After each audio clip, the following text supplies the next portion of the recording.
ಅವರ ಹೆಸರು ಮುನ್ನೆಲೆಗೆ ಬರೋದಾದ್ರೆ ಅದು ಒಳ್ಳೆ ಕಾರಣಕ್ಕೆ ಬರಬೇಕು ಅನ್ನೋದು ಅಭಿಮಾನಿಗಳಾಗಿ ಪ್ರತಿಯೊಬ್ಬರ ಆಸೆ.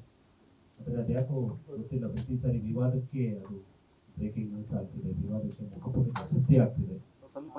ಬೇಸರ ಇದೆ ನನಗೆ.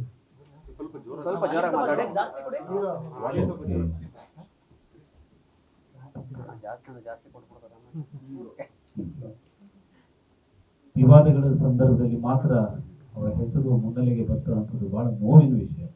ಅದರಲ್ಲೂ ನಾವು ಈ 75ನೇ ವರ್ಷ ಅಂದರೆ ಅಮೃತ ಮಹೋತ್ಸವ ಅಂತ ಬಹಳ ದೊಡ್ಡ ಮಟ್ಟದಲ್ಲಿ ರಾಜ್ಯವ್ಯಾಪಿ ಒಂದು ಮಿನಿ ದಸರಾ ರೀತಿಯಲ್ಲಿ ಆಚರಿಸಬೇಕು ಅಂತ ಎಲ್ಲ ಸಂಕಲ್ಪವನ್ನು ಹೊಂದಿ 3 ವರ್ಷಗಳಿಂದ ಸಿದ್ಧತೆಗಳನ್ನು ಮಾಡಿಕೊಂಡಿದ್ವಿ. ಆದರೆ ಅದು ಕೈಗೂಡುವ ಮೊದಲೇ ಈ ತರಹದೊಂದು ಸಮಸ್ಯೆ ಆಯಿತು. ಇದು ಸಮಸ್ಯೆ ಅಲ್ಲ, ಡಾಕ್ಟರ್ ವಿಷ್ಣುವರ್ಧನ್ ಅವ್ರನ್ನ 2ನೇ ಸಾರಿ ಮಣ್ಣಲ್ಲಿ ಸಾಯುವಂತೆ ಮಾಡ್ತಾರೆ. ಅಂತಹ ದುಃಖದ ಸಂದರ್ಭದಲ್ಲಿ ಕೆಲವೊಂದು ವಿಷಯಗಳು, ನೋವುಗಳು ಎಲ್ಲವೂ ನಾವು ಸೋಷಿಯಲ್ ಮೀಡಿಯಾ ಮುಖಾಂತರ ಮತ್ತು ಮಾಧ್ಯಮದವರ ಮುಖಾಂತರ ನಾವು ಹೇಳ್ಕೊಂಡ್ವಿ. ಆದರೆ ಅದು ಪುಣ್ಯಭೂಮಿಯ ವಿಷಯವಾಗಿ ಹೊರತು ಬೇರೆ ಯಾವ ವಿಷಯಕ್ಕೂ ಅಲ್ಲ. ಆದರೆ ಕಾರಣಾಂತರಗಳಿಂದ ಅದು ಕುಟುಂಬ ಮತ್ತು ಅಭಿಮಾನಿಗಳು ಅಂತ ಆಗ್ಬಿಟ್ಟಿದ್ದು ಬಹಳ ದುಃಖದ ವಿಷಯ. ಅದು ಆಗಬಾರ್ದಾಗಿತ್ತು ಅನ್ನೋ ಕಾರಣಕ್ಕೆ ನಾನು ಫೇಸ್ಬುಕ್ಕಲ್ಲಿ ಬಂದು ಏನಾದರೂ ಬೇಜಾರಾಗಿದ್ದರೆ ಕ್ಷಮಿಸಿ, ಆದರೆ ಪುಣ್ಯಭೂಮಿ ವಿಷಯವಾಗಷ್ಟೇ ನಾವು ಮಾತನಾಡೋಣ, ನಾವೆಲ್ಲರೂ ಸೇರಿ ಹೋರಾಟ ಮಾಡೋಣ ಅಂತ ಒಂದು ಅಭಿಪ್ರಾಯವನ್ನು ವ್ಯಕ್ತಪಡಿಸಿದ್ದೆ ಕೂಡ. ಅದಾಗಿಯೂ ಕೂಡ ಅದು ಕೇವಲ ಅಭಿಮಾನಿ ಮತ್ತು ಕುಟುಂಬದ ಮಟ್ಟದಲ್ಲಿ ಅನ್ನುವಂತಹ ಒಂದು ಚರ್ಚೆಗಳು ಮಾಧ್ಯಮದ ಮುಖಾಂತರ ಶುರುವಾಯಿತು. ಇದನ್ನೆಲ್ಲ ನೋಡಿದಂತಹ ಕೆಲವರು ನಮಗೊಂದಷ್ಟು ಸಲಹೆಗಳನ್ನು ಕೊಟ್ಟರು. ಅದರಲ್ಲಿ ಬಾನಾಸು ಸರ್ ಕೂಡ ಇದ್ದಾರೆ. ಹಾಗೆ ನನಗೊಂದು ಫೋನ್ ಬಂತು, ಈಗಾಗಲೇ ಒಂದು ವಿಡಿಯೋ ಕೂಡ ಬಂದಿತ್ತು ಕಿಚ್ಚ ಸುದೀಪ್ ಸರ್ ಕಡೆಯಿಂದ. ಇವೆಲ್ಲವೂ ಅವ್ರಿಗೂ ಕೂಡ ತುಂಬಾ ಬೇಜಾರು ತರಿಸಿದಂತಹ ವಿಷಯಗಳು. ಕಿಚ್ಚ ಸುದೀಪ್ ಸರ್ ನಿನ್ನೆ ಮಾತನಾಡ್ತಾ, ಅಂದರೆ ಕಳೆದ 10 ದಿವಸದ ಹಿಂದೆ ನಾವು ಇದೆಲ್ಲ ಮಾತನಾಡಿದ್ವಿ, 8 ದಿವಸದ ಹಿಂದೆ. ಅದಾದ್ಮೇಲೆ ನಿನ್ನೆ ತಿರುಗಿ ಮಾತನಾಡ್ಕೊಂಡ್ವಿ. ಅವರು ಒಂದು ಶುಭ ಸುದ್ದಿ ಇದೆ ಅಂತ ಹೇಳಿ ಮಾತನ್ನು ಮುಂದುವರಿಸಿದ್ರು. ಆ ಶುಭ ಸುದ್ದಿಯನ್ನ ನಿಮ್ಮ ಜೊತೆಗೆ ಹಂಚ್ಕೊಳ್ಬೇಕು ಅನ್ನೋಂಥ ಒಂದು ಕಾರಣಕ್ಕೆ ಮತ್ತು ನಮ್ಮ ನಿರ್ಧಾರ ಮತ್ತು ನಿಲುವುಗಳನ್ನು ನಿಮ್ಮ ಜೊತೆಗೆ ಹೇಳ್ಕೋಬೇಕು ಅನ್ನೋ ಕಾರಣಕ್ಕೆ ಇವತ್ತು ಈ ಪತ್ರಿಕಾಗೋಷ್ಠಿಯನ್ನು ಆಯೋಜನೆ ಮಾಡಲಾಗಿದೆ. ನನ್ನ ಪಕ್ಕದಲ್ಲಿ ಆನಂದ್ ರಾಜ್, ವಿಷ್ಣು ಸೇನಾ ಸಮಿತಿ ಆನಂದ್ ರಾಜ್, ಬೆಂಗಳೂರು ಅಧ್ಯಕ್ಷರಾದ ಯದುನಂದನ್ ಗೌಡ, ರಘುವಣ್ಣ ಅವರು ಯಜಮಾನರ ಜೊತೆಗಿದ್ದಂಥವ್ರು, ಮತ್ತು ಮಲ್ಲಿಕಾರ್ಜುನ್, ವಿಷ್ಣು ಸೇನಾ ಸಮಿತಿ ಪ್ರಧಾನ ಕಾರ್ಯದರ್ಶಿ, ನಾವು 5 ಜನ ಈ ಒಂದು ಪತ್ರಿಕಾಗೋಷ್ಠಿಯಲ್ಲಿ ನಿಮ್ಮನ್ನು ಮುಖಾಮುಖಿ ಆಗ್ತೀವಿ. ಬಂಧುಗಳು, ನಮಗೆ ಈಗ ಅಲ್ಲಿ ಪುಣ್ಯಭೂಮಿಯಲ್ಲಿ ಯಜಮಾನರ ದರ್ಶನಕ್ಕೆ ಅವಕಾಶ ಇಲ್ಲ, ಜಾಗ ಇಲ್ಲ. ಸೊ ಆದರೆ ಈ ಸೆಪ್ಟೆಂಬರ್ 18 ಬರ್ತಿದೆ ಅಂದರೆ ನಾವೆಲ್ಲರೂ ಕೂಡ ಯಜಮಾನರನ್ನ ಎಲ್ಲಿ ಹೋಗಿ ನೋಡಬೇಕು ಬೆಂಗಳೂರಲ್ಲಿ ಅಂತಂದರೆ ನಮಗೆ ಉತ್ತರ ಇಲ್ಲ. ಈ ಕಾರಣದಿಂದ ನಾವು ಆದಷ್ಟು ಬೇಗ ಈ ವಿಷಯಕ್ಕೆ ಒಂದು ತಾರ್ಕಿಕ ಅಂತ್ಯವನ್ನು ಕಾಣಬೇಕು ಅಂತ ಹೇಳಿ ತುಂಬ ಒತ್ತಾಯ ಮಾಡ್ತಾ ಇದ್ವಿ ಮತ್ತು ಕೆಲಸ ಕೂಡ ಮಾಡ್ತಾ ಇದ್ವಿ. ಅದೇ ಪ್ರಕಾರ ನಾವು ಒಂದು ನಿರ್ಧಾರಕ್ಕೆ ಬಂದಿದ್ದೇವೆ. ಡಾಕ್ಟರ್ ವಿಷ್ಣುವರ್ಧನ್ ಅವರ ಪುಣ್ಯಭೂಮಿ ಇನ್ನು ಉಳಿಸ್ಕೊಳ್ಳೋ ನಿಟ್ಟಿನಲ್ಲಿ ಆ ಇಡೀ ಅಭಿಮಾನ ಸ್ಟುಡಿಯೋದ ಜಾಗವನ್ನು ನ್ಯಾಯಾಂಗ ತನಿಖೆಗೆ ಒಳಪಡಿಸಬೇಕು ಮತ್ತು ಆ ಜಾಗವನ್ನು ಮುಟ್ಟುಗೋಲು ಹಾಕ್ಕೊಂಡು ಅದನ್ನ ಮೂಲ ಉದ್ದೇಶ ಏನಿತ್ತು ಆ ಸ್ಟುಡಿಯೋ ನಿರ್ಮಾಣ ಮಾಡಲಿಕ್ಕೆ, ಹಾಗೆ ಅದನ್ನ ಉಳಿಸ್ಕೊಳ್ಳೋ ನಿಟ್ಟಿನಲ್ಲಿ ಸರ್ಕಾರವನ್ನು ನಾವು ಒತ್ತಾಯ ಮಾಡ್ತೀವಿ, ಹೋರಾಟಗಳನ್ನು ಶುರು ಮಾಡ್ತೀವಿ ಅನ್ನೋದನ್ನ ಹೇಳಬೇಕಿತ್ತು. ಇನ್ನೊಂದು, ಕಿಚ್ಚ ಸುದೀಪ್ ಸರ್ ಬಹಳ ದೊಡ್ಡ ನಿರ್ಧಾರವನ್ನು ನಡೆಯನ್ನು ಘೋಷಣೆ ಮಾಡಿದ್ದಾರೆ. ಅದನ್ನ ನಾನು ನಿಮ್ಮ ಜೊತೆ ಹೇಳ್ಬೇಕಾಗಿದೆ. ಅದೇನು ಅಂದ್ರೆ, ಕೆಂಗೇರಿ ಹತ್ರ ಅರ್ಧ ಎಕರೆ ಜಾಗವನ್ನ ಅವರು ಖರೀದಿ ಮಾಡಿದ್ದಾರೆ. ಅಲ್ಲಿ ಡಾಕ್ಟರ್ ವಿಷ್ಣುವರ್ಧನ್ ಅವರ ಸ್ಮಾರಕ ದರ್ಶನ ಕೇಂದ್ರ ಶೀಘ್ರದಲ್ಲಿಯೇ ಅದರ ನಿರ್ಮಾಣದ ಕೆಲಸಗಳನ್ನು ನಾವು ಆರಂಭಿಸ್ತಾ ಇದ್ದೀವಿ. ಇದು ಇವತ್ತು ನಾನು ಹೇಳಬೇಕಾಗಿದ್ದಂಥ ಸುದ್ದಿ. ಸೆಪ್ಟೆಂಬರ್ 18ಕ್ಕೆ ಬಹುಶಃ ನಾವು ಅಡಿಗಲ್ಲನ್ನು ಹಾಕ್ತೀವಿ. ಸೆಪ್ಟೆಂಬರ್ 2ನೇ ತಾರೀಕು ವೈಯಕ್ತಿಕವಾಗಿ ನಾನು ಅವರಿಷ್ಟು ದೊಡ್ಡ ನಿರ್ಧಾರವನ್ನು ಕೈಗೊಂಡಿರೋದ್ರಿಂದ ಅವರ ಹುಟ್ಟುಹಬ್ಬ ಅಂದರೆ ಸೆಪ್ಟೆಂಬರ್ 2 ಕಿಚ್ಚ ಸುದೀಪ್ ಸರ್ ಅವರ ಹುಟ್ಟುಹಬ್ಬ ದಿವಸ ಆ ಸ್ಮಾರಕ ಹೇಗಿರುತ್ತೆ ಅನ್ನೋಂತಹ ಒಂದು ಮಾಡೆಲನ್ನು ಜನರ ಮುಂದೆ ಬಿಡುಗಡೆ ಮಾಡ್ತೀವಿ. ಅದಾದಮೇಲೆ ಸೆಪ್ಟೆಂಬರ್ 18ಕ್ಕೆ ಬೆಂಗಳೂರಿನಲ್ಲಿ ಅವರ ಸ್ಮಾರಕದ ಅಡಿಗಲ್ಲನ್ನು ಹಾಕ್ತೀವಿ. ಹಾಗಂತ ಇದು ಪುಣ್ಯಭೂಮಿಗೆ ಈಕ್ವಲ್ ಅಂತ ನಾನು ವಾದ ಮಾಡಲಿಕ್ಕೆ ಹೋಗ್ತಿಲ್ಲ. ಮೈಸೂರಿನ ಸ್ಮಾರಕಕ್ಕೆ ಪ್ಯಾರಲಲ್ ಅಂತಲೂ ಹೇಳಕ್ಕೆ ಹೋಗ್ತಿಲ್ಲ. ಅದಕ್ಕೆ ಅದರದೇ ಘನತೆ ಇದೆ. ಅದು ಸರ್ಕಾರದಿಂದ ನಿರ್ಮಿತವಾದಂಥದ್ದು ಮತ್ತು ಇದು ಪುಣ್ಯಭೂಮಿ. ಅಸಂಖ್ಯಾತರ ಭಾವನೆಗಳು ಬೆಸೆದಿರುವಂತಹ ಜಾಗ ಇದು. ಆದರೆ ನಾವು ಒಂದು ದರ್ಶನ ಕೇಂದ್ರವನ್ನು ಮಾಡ್ತೀವಿ. ಈ ದರ್ಶನ ಕೇಂದ್ರದಲ್ಲಿ ಏನೆಲ್ಲ ಇರಲಿದೆ, ಎಷ್ಟು ವಿಶೇಷವಾಗಿರಲಿದೆ, ಹೇಗೆ ಅದು ಪ್ರವಾಸಿ ಕೇಂದ್ರವಾಗಿ ಮತ್ತು ಒಂದಷ್ಟು ಅರ್ಥಪೂರ್ಣ ಕೆಲಸಗಳಿಗೆ ಅದು ಒಂದು ವೇದಿಕೆ ಆಗುತ್ತೆ ಅನ್ನುವಂಥದ್ದನ್ನೆಲ್ಲ ಸೆಪ್ಟೆಂಬರ್ 2ಕ್ಕೆ ನಿಮ್ಮ ಜೊತೆಗೆಲ್ಲ ಹಂಚ್ಕೋತೀವಿ. ಸೆಪ್ಟೆಂಬರ್ 18ಕ್ಕೆ ಅಡಿಗಲ್ಲು ಹಾಕುವಂತಹ ಪ್ರಯತ್ನಗಳನ್ನು ನಾವು ಮಾಡ್ತೀವಿ ಅನ್ನುವಂಥದ್ದು ಈ ಸಂದರ್ಭದಲ್ಲಿ ಘೋಷಣೆ ಮಾಡಬೇಕಾಗಿತ್ತು. ಒಂದು, ಪುಣ್ಯಭೂಮಿಯನ್ನು ನಾವು ಉಳಿಸ್ಕೋತಾ ಇದ್ದೀವಿ, ಅದಕ್ಕೋಸ್ಕರ ಹೋರಾಟವನ್ನು ರೂಪಿಸ್ತಾ ಇದ್ದೀವಿ. ಅದು ಕುಟುಂಬದವರೇ ನಿನ್ನೆ ಹೇಳಿದ್ದಾರೆ, ನೀವೆಲ್ಲರೂ ನಿರ್ಧಾರ ಮಾಡ್ಕೊಂಡು ಬನ್ನಿ, ನಾವು ನಿಮ್ಮ ಜೊತೆಗೆ ಇರ್ತೀವಿ ಅಂತ ಹೇಳಿ. ಅದರ ಪ್ರಕಾರ ಹಿರಿಯ ಅಭಿಮಾನಿಗಳು, ಮನೆಯವರ ಪ್ರೀತಿ ಪಾತ್ರರಾಗಿರುವಂತಹ ಹಿರಿಯ ಅಭಿಮಾನಿಗಳು ಹೋರಾಟದ ರೂಪರೇಷೆಗಳನ್ನು ಸಿದ್ಧಪಡಿಸ್ತಿದ್ದಾರೆ. ಅವರ ಜೊತೆಗೆ ನಾವೆಲ್ಲರೂ ಕೂಡ ಇರ್ತೀವಿ ಅನ್ನೋಂಥ ಮಾತನ್ನು ಹೇಳಬೇಕಿತ್ತು. ಇನ್ನೊಂದು, ನಾವೆಲ್ಲರೂ ಸೇರಿ ಸಮಸ್ತ ಅಭಿಮಾನಿಗಳು ಕಿಚ್ಚ ಸುದೀಪ್ ಸರ್ ಅವರ ನೇತೃತ್ವದಲ್ಲಿ ಬೆಂಗಳೂರಲ್ಲಿ ಒಂದು ದರ್ಶನ ಕೇಂದ್ರವನ್ನು ಮಾಡುವಂತಹ ಪ್ರಯತ್ನ ಮಾಡ್ತೀವಿ. ಇದರಲ್ಲಿ ಅವರು ಇವರು ಅಂತಲ್ಲ, ಯಾರು ಬೇಕಾದರೂ ಭಾಗವಹಿಸಬಹುದು. ಆ ತರಹದ ಒಂದು ರೂಪರೇಷೆಗಳನ್ನು ನಾವು ಸಿದ್ಧಪಡಿಸ್ತಾ ಇದ್ದೀವಿ. ಈ ಎರಡು ವಿಷಯಗಳನ್ನು ನಿಮ್ಮ ಜೊತೆ ಹೇಳಬೇಕಾಗಿತ್ತು. Thank you sir. ಈಗ ಮೂಲ ಅದೇ ಅಭಿಮಾನ್ ಸ್ಟುಡಿಯೋದ ಪುಣ್ಯಭೂಮಿನ ಉಳಿಸ್ಕೊಳ್ಳೇಬೇಕು ಅನ್ನೋಂಥ ನಿಟ್ಟಿನಲ್ಲಿ ಕೂಡ ಕೆಲವು ಅಭಿಮಾನಿಗಳು ನಾವು ಹೋರಾಟ ಮಾಡ್ತೀವಿ, ಸುಪ್ರೀಂ ಕೋರ್ಟ್ ಹೋಗ್ತೀವಿ ಅನ್ನೋಂಥ ವಿಚಾರನ ಮಾಡ್ತಾ ಇದ್ದಾರೆ. ಸೊ ಈಗ ಇದು ಪರ್ಯಾಯ ಆಗುತ್ತಾ? ಅಲ್ಲಿ ಅವಕಾಶ ಸಿಕ್ಕರೆ ಅದನ್ನೇ ಮುಂದುವರಿಸ್ತೀವಿ ಹೇಗೆ? ಇಲ್ಲ, ನಾನು ಆಗಲೇ ಹೇಳಿದೆ, ನಾವು ಹೋರಾಟವನ್ನು ಮಾಡ್ತಾ ಇದ್ದೀವಿ. ನಾವು PIL ಅನ್ನು ದಾಖಲಿಸಿರುವಂಥ ಪ್ರಕ್ರಿಯೆಗಳು ಕಾನೂನಾತ್ಮಕವಾಗಿ ಮಾಡ್ತಾ ಇದ್ದೀವಿ. ಮತ್ತು ಸರ್ಕಾರಕ್ಕೆ ನಿಯೋಗವನ್ನು ಹೋಗುವಂಥ ಪ್ರಯತ್ನಗಳನ್ನು ಮಾಡ್ತಾ ಇದ್ದೀವಿ. ಕುಟುಂಬದ ಕಡೆಯಿಂದ ಹಿರಿಯ ಅಭಿಮಾನಿಗಳೆಲ್ಲ ಸೇರಿಕೊಂಡು ಹೋರಾಟದ ರೂಪರೇಷೆಗಳನ್ನು ಕೂಡ ಸಿದ್ಧಪಡಿಸ್ತಿದ್ದಾರೆ. ಒಂದು ವೇಳೆ ಅದಾದರೆ ಅದೇ ಪುಣ್ಯಭೂಮಿ, ಅಲ್ಲಿ ಪುಣ್ಯಭೂಮಿ ಆದರೆ ಅಲ್ಲ, ಆಗಬೇಕು, ಆಗುತ್ತೆ. ಆ ಜಾಗದಲ್ಲಿ ನಾವು ಪುಣ್ಯಭೂಮಿಯನ್ನು ಉಳಿಸ್ಕೋತೀವಿ ಸರ್. ಅದಾದ್ರ ಪಕ್ಕದಲ್ಲಿ ಇನ್ನೊಂದು ಇರಬಾರ್ದು ಅಂತಿಲ್ವಲ್ಲ, ಹಾಗೆ ಅದೊಂದು ದರ್ಶನ ಕೇಂದ್ರ ಆಗಲಿ, ಅಲ್ಲೊಂದು ಲೈಬ್ರರಿ ಆಗಲಿ, ಅಲ್ಲೊಂದು ವೃದ್ಧಾಶ್ರಮ ಆಗಲಿ, ಅಥವಾ ಇನ್ನೇನಾದರೂ ಮಾಡೋದಾದರೆ ಒಂದು ಅರ್ಥಪೂರ್ಣವಾಗಿ ಏನಾದರೂ ಮಾಡೋಕ್ಕೆ ಸಾಧ್ಯವಾದರೆ ಮಾಡ್ತೀವಿ. ಆದರೆ ವಿಷ್ಣುವರ್ಧನ್ ಅವರ ಒಂದು ದರ್ಶನ ಕೇಂದ್ರ ಅಂತೂ ಕೂಡ ನಮಗೆ ಬೇಕಾಗಿದೆ ಬೆಂಗಳೂರಲ್ಲಿ. ಅದನ್ನು ಅಲ್ಲಿ ಶೀಘ್ರದಲ್ಲೇ ಮಾಡ್ತೀವಿ. ಇದು ಅಭಿಮಾನ್ ಸ್ಟುಡಿಯೋದಿಂದ ಎಷ್ಟು ದೂರ ಇದೆ, ಅದು ಹೇಗೆ? ಕೆಂಗೇರಿ ಹತ್ರ, ಇದು ಕೂಡ ಕೆಂಗೇರಿ ಹತ್ರನೇ. ಆ ಜಾಗ ಸ್ವಲ್ಪ ದಿವಸದಲ್ಲಿ ರಿವೀಲ್ ಮಾಡ್ತೀವಿ ನಾವು. ಕೆಂಗೇರಿ ಹತ್ರ ಅಭಿಮಾನ್ ಸ್ಟುಡಿಯೋದ ಅಕ್ಕಪಕ್ಕದಲ್ಲೇ ಇರುತ್ತೆ, ಒಂದು 3-4 ಕಿಲೋಮೀಟರ್ ದೂರದಲ್ಲಿ ಇರುತ್ತೆ. ಅಭಿಮಾನಿಗಳು ಸಾಕಷ್ಟು ಜನರು ಅಂದ್ರೆ ನಾವು ಹಣ ಹಾಕಿ ಕೊಂಡ್ಕೊಳ್ತೀವಿ ಅನ್ನೋಂತ ಒಂದು ಆಲೋಚನೆ ಕೂಡ ಇತ್ತು. ಇದು ಆ ರೀತಿ ಆಗಿರುವಂತದ್ದು ಓನ್ಲಿ ಸುದೀಪ್ ಸರ್ ಮಾತ್ರ ಈ ಒಂದು ನಿರ್ಧಾರವನ್ನ ತೆಗೆದುಕೊಂಡಿರುವಂತದ್ದು ಹೇಗೆ? ಇಲ್ಲ, ಅವರು ಘೋಷಣೆ ಮಾಡಿದ್ರು, ನಾವೆಲ್ಲ ಸೇರಿ ಒಂದು ಪ್ರತಿಮೆ ಮಾಡೋಣ ಬನ್ನಿ ಅಂತ ಹೇಳಿಬಿಟ್ಟು. ಆ ಘೋಷಣೆಯ ಮುಂದುವರಿದ ಭಾಗವಾಗಿ ಈ ನಿರ್ಧಾರ ಪ್ರಕಟ ಮಾಡ್ತಾ ಇದ್ದೀವಿ. ಅವ್ರು ನಿನ್ನೆ ಹೇಳಿದಾರಲ್ವ, ಅರ್ಜುನ್ ಏನು ಹೇಳಿದ್ರು? ಈ ವಿಷಯವಾಗಿ ಕುಟುಂಬ ಅಭಿಮಾನಿಗಳು ನೀವು ಏನು ನಿರ್ಧಾರ ತಗೋತೀರಾ ಪುಣ್ಯಭೂಮಿಗೆ, ಆ ನಿರ್ಧಾರಕ್ಕೆ ಕುಟುಂಬ ಬೆಂಬಲ ಕೊಡುತ್ತೆ ಅಂತ ಹೇಳಿದ್ದಾರೆ. ನಾವು ಅಲ್ಲಿ ಅಭಿಮಾನಿಗಳೆಲ್ಲ ಏನು ಹೇಳ್ಕೊಂಡಿದ್ದೀವಿ, ಪುಣ್ಯಭೂಮಿ ನಮಗೆ ಅವಿನಾಭಾವ ಸಂಬಂಧ ಇರುವಂಥ ಜಾಗ, ಅದು ಬೇಕೇ ಬೇಕು ನಮಗೆ. ಅದಕ್ಕೆ ಕೊನೆವರೆಗೂ ನಾವು ಹೋರಾಟ ಮಾಡ್ತೀವಿ ಅನ್ನೋದನ್ನು ಸ್ಪಷ್ಟಪಡಿಸಿದ್ದೀವಿ. ಅದು ನಿಮಗೂ ಗೊತ್ತು. ಹಾಗಾಗಿ ಆ ನಿಟ್ಟಿನಲ್ಲೂ ಕೂಡ ಅಭಿಮಾನಿಗಳು ಕೆಲಸ ಮಾಡ್ತಾ ಇದ್ದೀವಿ. ಅದು ನಡೆಯುತ್ತೆ. ಅದಕ್ಕೆ ಕುಟುಂಬದ ಸಹಮತ ಇದೆ, ನಮ್ಮ ಜೊತೆಗಿರ್ತಾರೆ. ಈಗ ಸೆಪ್ಟೆಂಬರ್ 18ಕ್ಕೆ ತುಂಬಾ ದಿವಸ ಇಲ್ಲ, ಇರೋದು ಸ್ವಲ್ಪ ದಿವಸ. ಆ ಟೈಮಲ್ಲಿ ಇದೆಲ್ಲ ಕ್ಲಿಯರ್ ಆಗುತ್ತೆ. ಯಾಕಂದ್ರೆ ಒಂದು ಕಡೆ ನಿಮಗೆ ಸ್ಮಾರಕ ಅಲ್ಲೇ ಆಗ್ಬೇಕು ಅನ್ನೋದು ಅಭಿಮಾನಿಗಳ ಒತ್ತಾಯ. ನಿನ್ನೆ ಅಷ್ಟು ಅಭಿಮಾನಿಗಳಿದ್ದು ಎಲ್ಲಿ ಅಭಿಮಾನ್ ಸ್ಟುಡಿಯೋ ಇತ್ತು ಅಲ್ಲೇ ನಮಗೆ ಸ್ಮಾರಕ ಆಗಬೇಕು ಅಂತ. ಡ್ಯೂರೇಷನ್ ಕಮ್ಮಿ ಇದೆ, ನ್ಯಾಯಾಂಗದಲ್ಲೂ ಇರೋದ್ರಿಂದ, ಅದೇ ಕೋರ್ಟಲ್ಲೂ ಇರೋದ್ರಿಂದ ಅಷ್ಟು ಡೇಸ್ ಒಳಗಡೆ ಅದು ಕ್ಲಾರಿಟಿ ಸಿಗುತ್ತಾ? ಮತ್ತೆ ಅದು ಗೊಂದಲನೇ ಇಲ್ಲ. ಅದೇ ಕಾರಣಕ್ಕೆ ಇದು ಪರ್ಯಾಯ ವ್ಯವಸ್ಥೆ ದರ್ಶನ ಕೇಂದ್ರ ಅಂತ ನಾನು ಹೇಳ್ತಾ ಇದ್ದೀನಿ. ಡಾಕ್ಟರ್ ವಿಷ್ಣುವರ್ಧನ್ ಅವರು ಒಂದು ದರ್ಶನ ಕೇಂದ್ರ, ಅಲ್ಲಿ ಬಂದಾಗ ವಿಷ್ಣುವರ್ಧನ್ ಅವರನ್ನು ಕಾಣುವಂತಹ ಒಂದು ವ್ಯವಸ್ಥೆ ಮಾಡ್ತಾ ಇದ್ದೀವಿ. ನಮಗೂ ಕೂಡ ನ್ಯಾಯಾಂಗ ವ್ಯವಸ್ಥೆ ಮೇಲೆ ಅಪಾರ ಗೌರವ ಇದೆ ಮತ್ತು ಈಗಾಗಲೇ 15 ವರ್ಷ ಅದೇ ವಿಷಯದಲ್ಲಿ ನಡೆದು ಹೋಗ್ಬಿಟ್ಟಿದೆ. ಈಗ ನಾಳೆ ಸೆಪ್ಟೆಂಬರ್ 18 ಒಳಗಡೆ ಅದು ಆಗಲಿಲ್ಲ ಅಂತಂದರೆ ಬೆಂಗಳೂರಿನ ಅಷ್ಟು ಅಭಿಮಾನಿಗಳು ಎಲ್ಲಿ ಹೋಗ್ಬೇಕು? ಅವ್ರನ್ನ ನೋಡಿ ಎಲ್ಲಿ ಅವರ ಬರ್ತಡೇನ ಆಚರಿಸಬೇಕು? ಒಂದು ಜಾಗ ಅಂತ ಇಲ್ವಲ್ಲ. ಅದಕ್ಕೋಸ್ಕರ ಅದೊಂದು ಮಾಡ್ತಾ ಇದ್ದೀವಿ. ಆಮೇಲೆ ಇದು ಪುಣ್ಯಭೂಮಿ ಆಗಿದ ತಕ್ಷಣ ಅದು ತನ್ನ ಮಹತ್ವವನ್ನು ಕಳ್ಕೊಳ್ಳುತ್ತೆ. ಅದು ಬೇರೆ ಉಪಯೋಗಗಳಿಗೆ ಏನಾದರೂ ಬಳಸ್ಕೊಳ್ಳೋದಾದರೆ ಬಳಸ್ಕೊಳ್ಳಿ ಯಜಮಾನ ಅಭಿಮಾನಿಗಳು. ಆದರೆ ಈಗ ಒಂದಂತೂ ಪರ್ಯಾಯ ಒಂದು ದರ್ಶನ ಕೇಂದ್ರ ಬೇಕಾಗಿದೆ.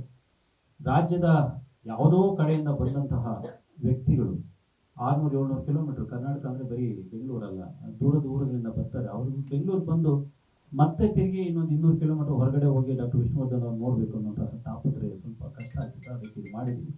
ಬಟ್ ಅಲ್ಲೂ ಮೈಸೂರಲ್ಲೂ ನಮ್ಮದೇ, ಬೆಂಗಳೂರಲ್ಲೂ ಪುಣ್ಯಭೂಮಿ ನಮ್ಮದೇ. ಇನ್ನೊಂದು ಆದರೆ ನಮಗೇನು ಬೇಜಾರಿಲ್ಲ. ಸರ್ ಎಷ್ಟು ಅವಧಿ ಒಳಗಡೆ ಅದನ್ನ ಸಂಪೂರ್ಣ ಮಾಡಬೇಕು ಅಂತ 1 ವರ್ಷದ ಒಳಗಡೆ. ನೆಕ್ಸ್ಟ್ ಇಯರ್ ಬರ್ಡೇ ಒಳಗಡೆ ಹೌದು, ಈ ಸೆಪ್ಟೆಂಬರ್ 18ಗೆ ಅಡಿಗಲ್ ಹಾಕಿ ಮುಂದಿನ ಸೆಪ್ಟೆಂಬರ್ ಒಳಗಡೆ ಅದನ್ನು ಮುಗಿಸಬೇಕು ಅಂತ ಅನ್ಕೊಂಡಿದ್ವಿ. ಯಾಕಂದರೆ ಇಲ್ಲಿ ಸರ್ಕಾರಗಳು ಅದು ಇದು ಏನು ಇಲ್ಲದೆ ಇರೋದ್ರಿಂದ ನಾವುಗಳೇ ಸೇರಿ ಮಾಡ್ತಾ ಇರೋದ್ರಿಂದ ಬೇಗ ಆಗುತ್ತೆ. ಸರ್ ಈ ಅರ್ಧ ಎಕರೆನ ಸುದೀಪ್ ಸರ್ ಪರ್ಚೇಸ್ ಮಾಡಿ. ಹೌದು, ಸುದೀಪ್ ಸರೇ ಪರ್ಚೇಸ್ ಮಾಡ್ತಿದ್ದಾರೆ. ಸರ್ ಅದರಲ್ಲಿ ದರ್ಶನ ಕೇಂದ್ರ ಅಂದ್ರೆ ಏನೆಲ್ಲ ಇರುತ್ತೆ ಅಂತ ಅವ್ರದ್ದೊಂದು ಪುತ್ತಳಿ ಮಾಡ್ತಾ ಇದ್ವಿ. ಒಂದು 25 ಅಡಿದು ಪುತ್ತಳಿ ಮಾಡ್ತಾ ಇದ್ವಿ. ಸೊ ಅಷ್ಟೇ ಇರುತ್ತೆ, ಬೇರೆ ಇನ್ನೇನು ಇರಲ್ಲ. ಮುಂದಿನ ದಿವಸದಲ್ಲಿ ಒಂದು ಲೈಬ್ರರಿ ಬಂದವರಿಗೆ ಓದ್ಕೊಂಡು ಹೋಗ್ಲಿಕ್ಕೆ ಅಂತ ಒಂದು ಲೈಬ್ರರಿ ಮಾಡುವಂಥ ಪ್ಲಾನ್. ಸರ್ ನಿನ್ನೆಯ ಸಭೆಯಲ್ಲಿ ಈಗ ನೀವತ್ತು ಪ್ರೆಸ್ ಮೀಟ್ ಕರೆದಿದ್ದೀರಾ, ಬಟ್ ನಿನ್ನೆಯ ಸಭೆಯಲ್ಲಿ ನೀವು ಇರಬೇಕಿತ್ತಲ್ವಾ, ಯಾಕೆ ಇರಲಿಲ್ಲ? ನಾನು ಶಾರ್ಟ್ ನೋಟಿಸ್ ಆಯಿತು, ನಾನು ಬೇರೆ ಕಡೆ ಹೋಗೋದಿತ್ತು. ಬಟ್ ನಮ್ಮೆಲ್ಲ ಅಭಿಮಾನಿಗಳು ನಮ್ಮ ಸಂಘಟನೆ ಭಾಗವಹಿಸಿತ್ತು. ಕಂಪ್ಲೀಟ್ ಒಂದು 200 ಜನ ಅಭಿಮಾನಿಗಳು ನಾವೆಲ್ಲ ಇದ್ವಿ. ನಮ್ದೇನು ನಾವೆಲ್ಲ ಕೇಳಿದ್ರು, ಪ್ರಶ್ನೆಗಳೆಲ್ಲ ಕೇಳಿದ್ರು. ಅಭಿಮಾನಿಗಳಿದ್ರು ನಿಮ್ ಜೊತೆ, ಬಟ್ ನೀವು ಇರಬೇಕಿತ್ತಲ್ಲ, ಯಾಕೆ? ನಮ್ಮದೇ ಧ್ವನಿ ಅಲ್ಲಿತ್ತು. ನಾನು ಮೊದಲೇ ಹೇಳಿದೆ, ನನಗೆ ಅವರು ಒಂದು ವಾರದ 5 ದಿವಸದ ಮುಂಚೆ ಹೇಳಿದರು, ನಮ್ದು ಆಲ್ರೆಡಿ ನಾವು ಬೇರೆ ಕಡೆಗೆ ಕುಟುಂಬ ಸಮೇತ ಕುಟುಂಬದ ಕಾರ್ಯಕ್ರಮ ಇದ್ದಿದ್ದರಿಂದ ಕೋಲಾರ ಹೋಗಬೇಕಾಗಿತ್ತು ನಾನು. ಸೊ ಅದರಿಂದ ನಾನು ಬರೋಕ್ಕಾಗಲ್ಲ ಅಂತ ಒಂದು ವಾರ ಮುಂಚೆನೇ ಅನೌನ್ಸ್ ಮಾಡಿದ್ದೆ ಕೂಡ, ಮತ್ತೆ ಬೆಂಬಲ ಕೊಟ್ಟಿದ್ದೀವಿ, ಸೋಷಿಯಲ್ ಮೀಡಿಯಾದಲ್ಲಿ ಬೆಂಬಲ ಕೊಟ್ಟಿದ್ದೆ ಬಹಿರಂಗ. ಅಮೃತ ಮಹೋತ್ಸವ ಮಾಡೋ ಒಂದು ಪ್ಲಾನ್ ಇತ್ತು, ಅದು ಸಡನ್ ಆಗಿ ಕ್ಯಾನ್ಸಲ್ ಆಯ್ತು, ಕುಟುಂಬದವರು ಬರ್ತಾ ಇಲ್ಲ ಅನ್ನೋ ಒಂದು ಮಾತಿದೆ. ಸೊ ಈ ಟೈಮಲ್ಲಿ ಅದಕ್ಕೆ ಕ್ಲಾರಿಟಿ ಕೊಡೋದಾದ್ರೆ ಅಮೃತ ಮಹೋತ್ಸವ ಯಾಕೆ ಕ್ಯಾನ್ಸಲ್ ಆಯ್ತು, ಯಾವ ಉದ್ದೇಶದಿಂದ ಅದು ಆಗ್ತಾ ಇಲ್ಲ? ಇಲ್ಲ, ಅವತ್ತು ಹೇಳಿದ್ದು ಅಂದರೆ ಇವತ್ತು ಹೇಳ್ತಾರದು ಅಂದರೆ ಕುಟುಂಬದವರಿಗೆ ಮೇಲಿನ ಪ್ರೀತಿಯಿಂದನೇ ಹೇಳಿದ್ದು. ಈಗ ನಾವು ಯಾರಿಗಾದ್ರೂ ನೀನು ಬಂದ್ರೇನೆ ನಾನು ಊಟ ಮಾಡೋದು ಅಂತ ಹೇಳ್ತೀವಿ ನೋಡಿ, ಮನೆಯಲ್ಲಿ ಯಾರು ನೀವು ಬರೋ ತನಕ ಊಟ ಮಾಡೋಕ್ಕೆ ಕಾಯ್ತೀನಿ ಅಂತ. ಹಾಗೆ ಕುಟುಂಬದವರು ಬರಲಿ ಅಂತ ನಾವು ಕಾದ್ವಿ. ಅವರು ಇಲ್ಲ ನೀವು ಮಾಡಿ ನಾವು ಬರೋಕ್ಕಾಗಲ್ಲ ಅಂದರು. ಸೊ ಅವ್ರು ಬರೋವಾಗಲೇ ಮಾಡೋಣ ಅಂತ ಸ್ವಲ್ಪ ಮುಂದೂಡಿದ್ದೀವಿ ಅಷ್ಟೇ, ಬಿಟ್ಟರೆ ಅಮೃತ ಮಹೋತ್ಸವ ಅದು ರದ್ದಾಗಲ್ಲ, ಅದೊಂದು ಆಗಲೇಬೇಕು ಅವ್ರ ಹೆಸರಲ್ಲಿ. ಆ ವಿಷಯಕ್ಕೆ ನಾವು ಈಗಲೂ ಕೂಡ ಬದ್ಧರಾಗಿದ್ದೀವಿ. ಅಲ್ಲ, ಈಗ ಈ ಬಾರಿ ಸೆಪ್ಟೆಂಬರ್ 18ಕ್ಕೆ ಇರುತ್ತಾ ಇರೋಲ್ವಾ? ಸೆಪ್ಟೆಂಬರ್ 18ಕ್ಕೆ ನಂದಿನಿ ಲಿಂಕ್ ಗ್ರೌಂಡ್ ಆಲ್ರೆಡಿ ಬುಕ್ ಮಾಡಿದ್ದೀವಿ ನಾವು. ಅಲ್ಲಿ ಕಾರ್ಯಕ್ರಮ ಇರುತ್ತೆ, ಅಮೃತ ಮಹೋತ್ಸವ 100% ಆಗುತ್ತೆ. ಆ ಪ್ರಮಾಣದಲ್ಲಿ ನಾವೇನು ಅಂದ್ಕೊಂಡಿದ್ದೀವಿ, ಪಂಚಭಾಷಾ ತಾರೆಯನ್ನೆಲ್ಲ ಸೇರಿಸಿ ಮಾಡಬೇಕಂತಿದ್ವಲ್ಲ, ಅದು ಆಗದೆ ಹೋಗುತ್ತೆ. ಯಾಕಂದರೆ ಎಲ್ಲರೂ ಸೇರಬೇಕು ಅಂತ ಅಂದ್ಕೊಂಡಿದ್ದೀವಿ. ಚಿತ್ರರಂಗ, ನಿರ್ಮಾಪಕರ ಸಂಘ, ನಿರ್ದೇಶಕರ ಸಂಘ, ಕುಟುಂಬ, ನಾವು ನೀವು ಎಲ್ಲ ಸೇರಬೇಕು. ಸೊ ಅದಕ್ಕೆ ಸ್ವಲ್ಪ ತಡ ಆಗುತ್ತೆ, ಆದರೆ ಅದು ಆಗುತ್ತೆ. ಸರ್, ನಿನ್ನೆ ಅಭಿಮಾನಿಗಳ ಜೊತೆ ಒಂದಿಷ್ಟು ಮಾತುಕತೆ ನಡೆಯುವಾಗ ಅಲ್ಲಿ ನಿವಾಸದ ಹತ್ರ ಒಂದಿಷ್ಟು ಗೊಂದಲದ ವಾತಾವರಣ ಕೂಡ ಸೃಷ್ಟಿಯಾಯಿತು, ಭಿನ್ನಾಭಿಪ್ರಾಯಗಳಿತ್ತು. ಈ ವಿಚಾರವಾಗಿ ಈಗ ಕುಟುಂಬದ ಅಭಿಪ್ರಾಯ ನೀವೇನೋ ತಗೊಳ್ಳುವಂತ ಪ್ರಯತ್ನ ಆಯ್ತಾ? ಮತ್ತೆ ಅವರಿಂದ ಏನಾದ್ರು ಇನ್ಫಾರ್ಮೇಶನ್ ಸಿಗ್ತಾ? ಹೇಗೆ ಇದನ್ನ ಒಪ್ಕೊಂಡ್ರ? ಸರ್, ಅವರು ನಿನ್ನೆ ಸ್ಪಷ್ಟವಾಗಿ ಹೇಳಿದ್ದಾರೆ ಎಲ್ಲವೂ. ಮತ್ತೆ ನಾನು ಅದೇ ಮಾತಾಡ್ತಾ ಇದ್ದೆ. ನನ್ನ ಮಾತುಗಳು, ನಾನು ಆಡದ ಮಾತುಗಳಿಗೂ ನನ್ನನ್ನೇ ಹೊಣೆಯಾಗಿಸ್ತಾ ಇದ್ದಾರೆ. ಅದರಿಂದ ನಾನು ಆ ಥರದ ವ್ಯಕ್ತಿ ಅಲ್ಲ. ನಾನು ವಿವಾದಗಳಿಂದ ದೂರ ಇರಬೇಕು, ಮತ್ತು ಯಜಮಾನರನ್ನ ನಾನು ಒಳ್ಳೆಯ ಕಾರಣಗಳಿಗೆ ನೆನೆಸ್ಕೊಳ್ಬೇಕಂತ ಇಷ್ಟಪಡ್ತೀನಿ ಹೊರತು ಈ ಥರ ವಿವಾದಗಳಲ್ಲ. ಮತ್ತು ನನ್ನ ಮೂಲಕ ಏನಾದರೂ ಅವರಿಗೆ ವಿವಾದಗಳು ಆಗ್ತಿದೆ ಅಂತಂದರೆ ನಾನು ವೀಕ್ಷಣೆ ಇದನ್ನೆಲ್ಲ ಬಿಟ್ಟು ಹೋಗಕ್ಕೆ ಹೇಳಿದ್ದೇನೆ.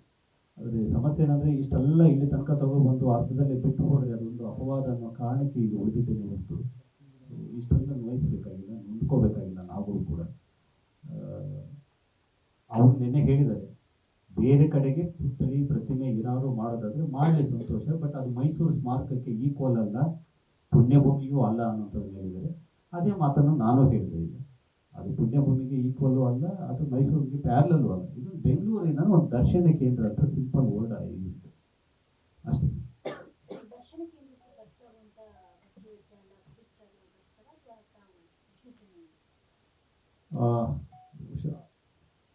ಇದು ಈ ಟೈಟಲ್ ಕೊಟ್ಕೊಳ್ಳಿ, ಅಭಿಮಾನಿಗಳಿಂದಲೇ ಇಡೀ ಭಾರತದಲ್ಲಿ ಮೊಟ್ಟ ಮೊದಲಿಗೆ ಸ್ಮಾರಕ ಆಗ್ತಿರೋದು ಡಾಕ್ಟರ್ ವಿಷ್ಣುವರ್ಧನ್ ಅವರ ಹೆಸರಿಗೆ. ಅಭಿಮಾನಿಗಳಿಂದಲೇ ಅದಾಗುತ್ತೆ. ಅದು ನಾನು, ಸುದೀಪ್ ಸರ್, ಇಲ್ಲಿರೋ ಎಲ್ಲರೂ ಕೂಡ ಅಭಿಮಾನಿಗಳು. ಆದರೆ ಈ ವಿಷಯದಲ್ಲಿ ನಾವಿನ್ನೂ ಯಾವ ನಿರ್ಧಾರ ಮಾಡಿಲ್ಲ. ನಾವು 4-5 ಜನನ ಸೇರಿ ಮಾಡಿಬಿಡೋಷ್ಟು ಸಮರ್ಥರಿದ್ದೀವಿ, ಮಾಡಿಬಿಡ್ತೀವೋ ಗೊತ್ತಿಲ್ಲ. ಅಥವಾ ಎಲ್ಲರೂ ಸೇರ್ಕೊಂಡು ನಾವು ಬರ್ತೀವಿ ಅಂತ ಬರ್ತಾರ ಗೊತ್ತಿಲ್ಲ. ಆಗೋದಂತೂ ಇದೆ. ಸರ್, ಜಾಗ ಖರೀದಿಗೆ ಕಂಪ್ಲೀಟ್ಲಿ ದುಡ್ಡು ಕೊಟ್ಟರೆ ನಿಜ ಸರ್? ಹೌದು, ಸುದೀಪ್ ಸರೇ ಆ ಜಾಗದ ಸಂಪೂರ್ಣ ಜವಾಬ್ದಾರಿ ತಗೊಂಡಿದ್ದಾರೆ ಮತ್ತು ಅವರೇ ಹೇಳಿದರು. ಸರ್ ಇವಾಗ ಅವರು ಮೊನ್ನೆ ವಿಡಿಯೋದಲ್ಲಿ ಸುದೀಪ್ ಸರೇ ಒಂದು ವಿಡಿಯೋ ಬಿಟ್ಟಿದ್ರು, ಏನೆಲ್ಲ ಆಯ್ತು ಅವ್ರಿಗೆ ಆಗಿದೆ ಅವರು ಹೇಳಿದ್ರು. ಅದಾದ ನಂತರ ಅವರು ಮಾತು ಹೇಳ್ತಾರೆ, ನಾನು ವೀರಸಪುತ್ರ ಶ್ರೀನಿವಾಸ್ ಅವರನ್ನ ಕರೆದು ನಾವು ಒಂದು ಮೀಟಿಂಗ್ ಮಾಡಿದ್ವಿ, ಮಾತಾಡ್ಕೊಂಡಿದ್ದೀವಿ ಅಂತ. ಆ ಚರ್ಚೆಯಲ್ಲಿ ಏನೆಲ್ಲ ಆಯ್ತು ಮಾತಾಡ್ತೀವಿ ಇದೇ ಎಷ್ಟು ದಿವಸ ಬೇಡ್ತೀರಿ ಅಂತ ಕೇಳಿ, ಎಷ್ಟು ದಿವಸ ಬೇಡ್ತೀರಿ ನೀವು? ಅವರ ಹೆಸರಲ್ಲಿ ಅವರು ಬದುಕಿದ್ದಾಗಲೇ ಯಾರ ಹತ್ರ ಏನು ಬೇಡಲಿಲ್ಲ, ನೀವು ಯಾಕೆಲ್ಲ ಹೋಗಿ ಬೇಡ್ತೀರಿ, ಬನ್ನಿ ನಾವೆಲ್ಲ ಸೇರಿ ಮಾಡೋಣ ಅನ್ನೋಂಥ ಮಾತನ್ನು ಮೀಟಿಂಗಲ್ಲಿ ಚರ್ಚೆ ಆಯಿತು. ಆ ಮಾತನ್ನು ಅವರು ಉಳಿಸ್ಕೊಂಡು ಇವತ್ತು ಬರೀ ಒಂದು ವಾರದಲ್ಲಿ ರಿಸಲ್ಟ್ ಕೊಟ್ಟಿದ್ದಾರೆ. ಜಮೀನು ನಾವು ತಗೊಂಡಿದ್ದೀವಿ, ಅನೌನ್ಸ್ ಮಾಡಿ ಅಂತ ಹೇಳಿದ್ದಾರೆ ಮಾತು.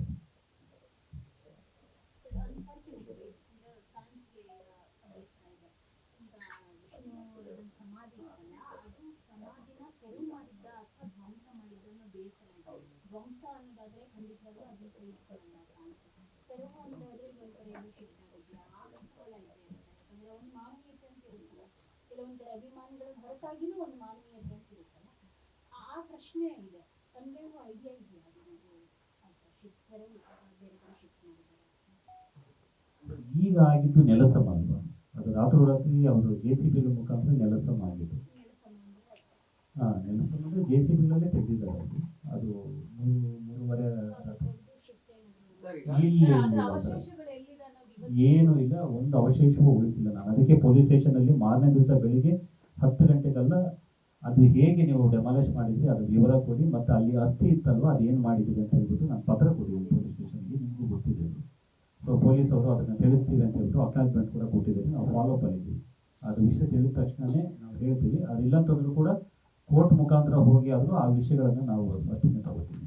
ಸರಿ, ಇನ್ನೊಂದು ಕಡೆ ಸರ್ಕಾರ ಈ ಒಂದು ಏನು ಅದೇ ಹೇಳಿದ್ರೆ ಆರಂಭದಲ್ಲಿ ಅಭಿವೃದ್ಧಿಗೆ ಬೇಕಾಗಿರ್ತಕ್ಕಂಥ ವಿಚಾರಕ್ಕೆ ನೀವು ಕೊಟ್ಟಿದ್ದು ಅಭಿಮಾನಿಗಳು, ಅದಾಗಿಲ್ಲ. ಬಟ್ ಈಗ ಸ್ವಾಧೀನಕ್ಕೆ ತೆಗೆದುಕೊಳ್ಳುವಂತಹ ಹಕ್ಕು ಸರ್ಕಾರಕ್ಕೆ ಇದೆಯಾ ಅಂತ ಮೊನ್ನೆ ನಾವು ಗೀತಾ ಬಾಲೆ ಅವರು ಪ್ರಶ್ನೆ ಮಾಡಿದಾಗ ಸರ್ಕಾರಕ್ಕೂ ಕೂಡ ಇದ್ರ ಹಕ್ಕು ಇಲ್ಲ ಅನ್ನೋದ ರೀತಿಯಲ್ಲಿ ಹೇಳ್ತಾರೆ. ಆ ಸಾಧ್ಯತೆ ಇದೆಯಾ? ಹೇಗೆ ಇದು ಏನಾಗಿದೆ, 10 ಎಕರೆ ಮಾರಾಟ ಮಾಡಬೇಕಾದ್ರೆ ಅವರೊಂದು ಕಂಡೀಷನ್ ಹಾಕಿದ್ದಾರೆ. 2 ಪಾಯಿಂಟ್ ನೀವು ಗಮನಿಸಬೇಕು. 10 ಎಕರೆ ಮಾರಾಟ ಮಾಡಬೇಕಾದ್ರೆ ಈ ಮಾರಾಟಗೊಂಡಂತಹ ಹಣವನ್ನು ಸ್ಟುಡಿಯೋ ಅಭಿವೃದ್ಧಿಗಲ್ಲದೆ ಬೇರೆ ಏನಕ್ಕೆ ಬಳಸ್ಕೊಂಡ್ರು ಕೂಡ ಇದನ್ನು ಕಾರಣ ಕೊಡದೆ ಮುಟ್ಟುಗೋಲು ಹಾಕ್ಕೊಳ್ಬೋದು ಅಂತ ಒಂದು. ಎರಡನೇದು, ಅವ್ರ ಅಣ್ಣ ತಮ್ಮಂದ್ರು ಈ 10 ಎಕರೆ ಪಾರ್ಟೇಷನ್ ಡೀಡ್ ಮಾಡ್ಕೊಂಡಿದ್ದಾರಲ್ಲ, ಆ ಪಾರ್ಟೇಷನ್ ಡೀಡಲ್ಲಿ ಸ್ಟುಡಿಯೋ ಅಂತ ಎಲ್ಲೂ ಮೆನ್ಷನ್ ಮಾಡ್ಕೊಂಡಿದ್ದಾರೆ. ಕೊಟ್ಟಿದ್ದು ಸ್ಟುಡಿಯೋಗೆ ಅಲ್ವಾ, ಬಟ್ ಇವರು ಪಾರ್ಟೇಷನ್ ವಿಭಾಗೀಯ ಪತ್ರ ಮಾಡ್ಕೋಬೇಕಾದ್ರೆ ಅಣ್ಣ ತಮ್ಮಂದ್ರೆ ಭಾಗ ಮಾಡ್ಕೋಬೇಕಾದ್ರೆ ಸ್ಟುಡಿಯೋ ಅಂತ ಒಂದು ಪದನು ಬಳಸಿಲ್ಲ ಅದರಲ್ಲಿ. ಅಂದರೆ ಇವರು ಉದ್ದೇಶಪೂರ್ವಕವಾಗಿ ಅದನ್ನು ಖಾಸಗಿ ಆಸ್ತಿಯಾಗಿ ಮಾಡ್ಕೊಂಡಿದ್ದಾರೆ. ಮೂಲ ಉದ್ದೇಶದಿಂದ ಅದು ಬಹಳ ದೂರ ಹೋಗಿರೋದ್ರಿಂದ ಸರ್ಕಾರಕ್ಕೆ ಯಾವಾಗಲೂ ಹಕ್ಕು ಇದ್ದೇ ಇರುತ್ತೆ. ನೀವು ದುಡ್ಡು ಕೊಟ್ಟು ತಗೊಂಡ್ರು ಕೂಡ ರಿಯಾಯಿತಿಯಲ್ಲಿ ತಗೊಂಡಿರ್ತೀವಿ, ಅದಾದ್ಮೇಲೆ ಸರ್ಕಾರ ಯಾವ ಮೂಲ ಉದ್ದೇಶ ಕೊಟ್ಟಿರುತ್ತೋ ಆ ಉದ್ದೇಶಕ್ಕಷ್ಟೇ ಅದನ್ನು ಬಳಸಬೇಕು ಅನ್ನೋಂತಹ ನಿಯಮ ಯಾವಾಗಲೂ ಜಾರಿಯಲ್ಲಿರುತ್ತೆ. ಸೊ ಇವರು ಏನೇನೋ ಮೊನೋಪಲಿ ಮಾಡ್ಕೊಂಡ ತಕ್ಷಣ ಅದು ಖಾಸಗಿ ಆಸ್ತಿ ಆಗ್ಬಿಡಲ್ಲ. ಆ ನಿಟ್ಟಿನಲ್ಲಿ ನಾವು ಯೋಚನೆ ಮಾಡಿರಲಿಲ್ಲ. ಯಾಕಂದ್ರೆ ನಮಗೆ ಪುಣ್ಯಭೂಮಿ ಸಾಕಾಗಿತ್ತು, ಅದೊಂದು 10 ಗುಂಟೆ ಜಾಗ, ಒಂದು 10 ಎಕರೆ ಜಾಗ, ಇಷ್ಟು ಸಾಕಾಗಿತ್ತು ಅಂತ ಹೋರಾಟ ಮಾಡ್ಕೊಂಡು ಹೋದ್ವಿ. ನಿಮಗೆಲ್ಲ ಗೊತ್ತಿದೆ, ಆ ಹೋರಾಟದಲ್ಲಿ ನಮಗೆ ಸೋಲಾಯಿತು. ಯಾಕೆಂದರೆ ನೀವು ಹಕ್ಕುದಾರಲ್ಲ, ಕೇಳಿದರೆ ಕುಟುಂಬದವ್ರು ಕೇಳಬೇಕು ಅಥವಾ ಸರ್ಕಾರ ಕೇಳಬೇಕು, ನೀವು ಯಾರು ಅಂತ ಅಭಿಮಾನಿಗಳನ್ನು ಕೇಳಿದ್ರಿಂದ 7 ವರ್ಷದಲ್ಲಿ ನಡೆಸಿದ ಕೇಸು ಬಿದ್ದೋಯ್ತು. ಆ ಕೇಸು ಬಿದ್ದೋದ್ಮೇಲೆ ಇದೆಲ್ಲ ಆಗಿರುವಂಥದ್ದು. ಸೊ ಇಲ್ಲಾಂತಂದರೆ ಅದರಲ್ಲಿ ನಾವು ಆಗಲೇ ಈ ವಿಷಯನ ತೊಗೊಂಡ್ಬಿಟ್ಟಿದ್ದರೆ PIL ಮುಖಾಂತರ ಸಮಸ್ತ ಇದರ ಮುಟ್ಟುಗೋಲಿಗೆ ಇಷ್ಟೊತ್ತಿಗೆ ಒಂದು ತಾರ್ಕಿಕ ಅಂತ್ಯ ಕಾಣ್ತಿತ್ತು. ಆದರೆ ಬಾಲಣ್ಣನ ಕೂಡ ಈ ನಾಡಿನ ಮೇರು ಕಲಾವಿದರು. ಆ ಜಮೀನನ್ನು ನಾವು ವಶಪಡಿಸ್ಕೊಂಡಾಗ ಆ ವ್ಯಕ್ತಿಗೆ ತೊಂದರೆ ಆಗಬಾರ್ದು ಅನ್ನೋಂಥದ್ದು ನಮ್ಮ ಇರಾದೆ ಆಗಿತ್ತು. ಮಗಳು ಮಾತ್ರ ವಿಷ್ಣುವರ್ಧನ್ ಅವರ ಅಭಿಮಾನಿಗಳ ಪರವಾಗಿ ನಿಲ್ತೀನಿ ಅಂತ ಹೇಳ್ತಾರೆ. ಅವ್ರ ಜೊತೆಗೆ ತುಂಬ ಟ್ರಾವೆಲ್ ಮಾಡಿದ್ದೀನಿ. ಅವರ ಕುಟುಂಬ ಜೊತೆಗೆ ಸಖ್ಯ ಬೆಳೆಸಬೇಕು ಅಂದ್ಕೊಂಡಾಗಲ್ಲ ಅವ್ರ ಅಭಿಮಾನಿಗಳ ಪರವಾಗಿ ನಿಲ್ತಾರೆ. ಆ ಸಖ್ಯ ಏನಕ್ಕೆ ಬೆಳೆಸ್ತಾರೆ ಅಂತ ಹೇಳ್ಬಿಟ್ಟು ಅದು ಬಹಿರಂಗ ಸತ್ಯ. ಅಲ್ಲಿ ಏನೋ ಆಗ್ಬೇಕಾಗಿರುತ್ತೆ, ಲಾಭಕ್ಕೋಸ್ಕರ ನಮ್ಮ ಪರವಾಗಿ ನಿಲ್ತೀನಿ ಅಂತ ಹೇಳ್ತಾರೆ. ಯಾಕಂದ್ರೆ ನಾನು ಅವ್ರ ಜೊತೆಗೆ DC ಆಫೀಸ್ಗೆ ಹೋಗಿದ್ದೀನಿ, ಕೋರ್ಟ್ ಅಲ್ಲಿದ್ದೀನಿ, ಹೋರಾಟಗಳ ಜಾಗಕ್ಕೆ ಬಂದಿದ್ದಾರೆ. ಆಮೇಲೆ ಅವ್ರು ಮಾಡಿದ್ದೇನು ಎಲ್ಲವನ್ನೂ ನಾಡು ನೋಡಿದೆ, ನಾನು ಮಾತ್ರ ಅಲ್ಲ ಎಲ್ಲವನ್ನೂ ನೋಡಿದೆ. ಮಾಡೋದಾಗಿದ್ರೆ ಅವತ್ತೇ ಯಾಕೆ ಮಾಡಲಿಲ್ಲ, ಇವತ್ತು ಮಾತ್ರ ಯಾಕೆ ಮಾಡ್ತಿದ್ದಾರೆ? ಸೊ ಇದೆಲ್ಲವೂ ಕೂಡ ನಾನು ನೋಡಿದೆ. ಅದರಿಂದ ಮತ್ತೆ ಆ ವಿಷಯಗಳು ಗೀತಾ ಬಾಲಿ ಅವರು ಉದ್ದೇಶ ಸರಿ ಇಲ್ಲ, ಇದು ಮಾತ್ರ ನಾನು ಹೇಳ್ಬಾರ್ದು.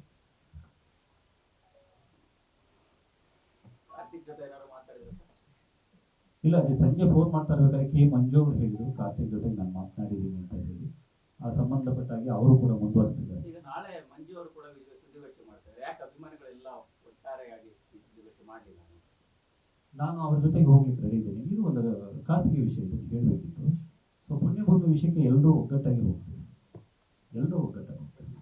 ಅಲ್ಲ, ಮಂಜು ಸರ್ ನಾಳೆ ಮಂಜು ಸರ್ ಯಾವ ವಿಷಯ ಮಾತಾಡ್ತಾರೆ ಅಂತ ಗೊತ್ತಿಲ್ಲ ನನಗೆ.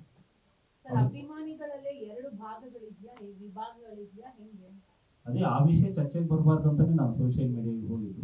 ಅದು ಒಂದು ಮನೆ ಆದರೂ ಕೂಡ ಒಂದಷ್ಟು ಫೇವರಿಸಮ್ ಆ ಕಡೆ ಈ ಕಡೆ ಇರುತ್ತೆ, ಯಾವುದೂ ಬರ್ತಲ್ಲ. ನಾನು ಸುಮ್ಮನೆ ಏನೋ ಹೇಳಬಾರ್ದು. ಆದರೆ ಯಾರು ಕೂಡ ಯಜಮಾನರು ಪುಣ್ಯಭೂಮಿ ಆಗಬಾರ್ದು ಅನ್ನೋಷ್ಟು ವಿರೋಧಗಳಾಗಲಿ, ಬೇಸರ ಆಗಲಿ, ವೈಷಮ್ಯ, ವೈರತ್ವ ಯಾವುದೂ ಇಲ್ಲ. ಸಣ್ಣ ಪುಟ್ಟಾಗಿರುತ್ತೆ, ಅದು ಸಣ್ಣ ಪುಟ್ಟದ್ದಲ್ಲ, ಅಷ್ಟು ದೊಡ್ಡದಾಗುವಂತಹ ಸಂಗತಿಗಳಲ್ಲ. ಸೊ ಅದರಿಂದ ನಾವೆಲ್ಲರೂ ಒಗ್ಗಟ್ಟಾಗಿದ್ದೀವಿ ಪುಣ್ಯಭೂಮಿ ವಿಷಯದಲ್ಲಿ. ನಿನ್ನೆ ಬಂದಂತಹ 199 ಜನ ಕೂಡ ಮಾತನಾಡಿದ್ದು ಪುಣ್ಯಭೂಮಿ ಅಲ್ಲಿ ಆಗಲೇಬೇಕು ಅಂತ. ಮತ್ತೆ ಅಭಿಮಾನಿ ಒಟ್ಟಿಗೆ ಇದ್ದೀವಿ. ಬಾಲಣ್ಣನವರ ಸ್ಮಾರಕ ಅಲ್ಲ, ಅದು ಅವರ ಒಂದು ಸಮಾಧಿ ಮಾಡಿದ್ರು. ಅದನ್ನ ಅವ್ರು ಮಾಡಿದ್ದಿದ್ದಲ್ಲ. ಕಿಚ್ಚ ಸುದೀಪ್ ಅವರು ಅಲ್ಲಿ ನಂಬರ್ 73 ಶಾಂತಿನಿವಾಸ ಸಿನಿಮಾ ಶೂಟಿಂಗ್ ಹೋದಾಗ ಬರೀ ಆ ಮಣ್ಣಿನ ಗುಡ್ಡೆ ಮಾತ್ರ ಹಾಕಿಟ್ಟಿದ್ರಂತ. ಇದ್ಯಾವುದು ಹಿಂಗಿದೆಯಲ್ಲ ಅಂತ ಹೇಳಿದಾಗ, ಇದು ಬಾಲಣ್ಣನ ಅಂತ ದೊಡ್ಡ ನಟನ ಸಮಾಧಿ ಹೀಗಿಟ್ಟಿದ್ದಾರೆ, ಒಂದು ಸಣ್ಣ ಕಲ್ಲು ನಮ್ಮ ಕಡೆಗೆ ಈ ಪ್ರಾಣಿಗಳೇನಾದ್ರು ಸತ್ತೋಗ್ಬಿಟ್ಟು ಇಟ್ಟಿರ್ತಾರಲ್ಲ ಹಾಗೆ ಇಟ್ಟಿದ್ರಂತೆ. ಅವಾಗ ಅವರು ಅದನ್ನ ಶೂಟ್ ಅವ್ರ ತಂಡ ಕರೆಸಿ ಅಲ್ಲೊಂದು ಮಂಟಪ ಎಲ್ಲ ಕಟ್ಟಿಸಿ ಅದನ್ನೊಂದು ಪೂಜನೀಯ ಸ್ಥಳ ಮಾಡಿ ಬಂದಿದ್ರು. ಸೊ 2 ವರ್ಷದ ನಾನೇ ಮಾಧ್ಯಮದವರಿಗೆ ಸುದ್ದಿ ಕೊಟ್ಟಿದ್ದೆ. ರಾತ್ರೋರಾತ್ರಿ ಅದನ್ನು ತೆರವುಗೊಳಿಸ್ಬಿಟ್ಟು ಅವ್ರ ತಾತನ ಸಮಾಧಿಯಲ್ಲಿ ತೆರವುಗೊಳಿಸ್ಬಿಟ್ರು. ಆಮೇಲೆ ಅಲ್ಲೊಂದು ಟಾರ್ಪಲ್ ಹಾಕಿ ಅಲ್ಲೊಬ್ಬ ಸೆಕ್ಯೂರಿಟಿ ಇಟ್ಟು ಅಲ್ಲಿ ಹೋಗಿ ಯಾರು ವಿಡಿಯೋ ಮಾಡಬಾರ್ದು ಅಂತ ಹೇಳಿ ಎಲ್ಲ ಭದ್ರತೆಗಳನ್ನು ಅವ್ರು ಕೈಗೊಂಡಿದ್ರು. ಇಲ್ಲ, ಅವ್ರು ನಾನು ಕರೆದಿಲ್ಲ, ನಿಮ್ಮ ಮುಖಾಂತರ ನಂಗೆ ಗೊತ್ತಾಗಿದ್ದು. ಸೊ ಕರೆದಿಲ್ಲ, ಕರೆದು ನಾನು ಬರ್ಲಿಕ್ಕೆ ತೊಂದರೆ ಇಲ್ಲ.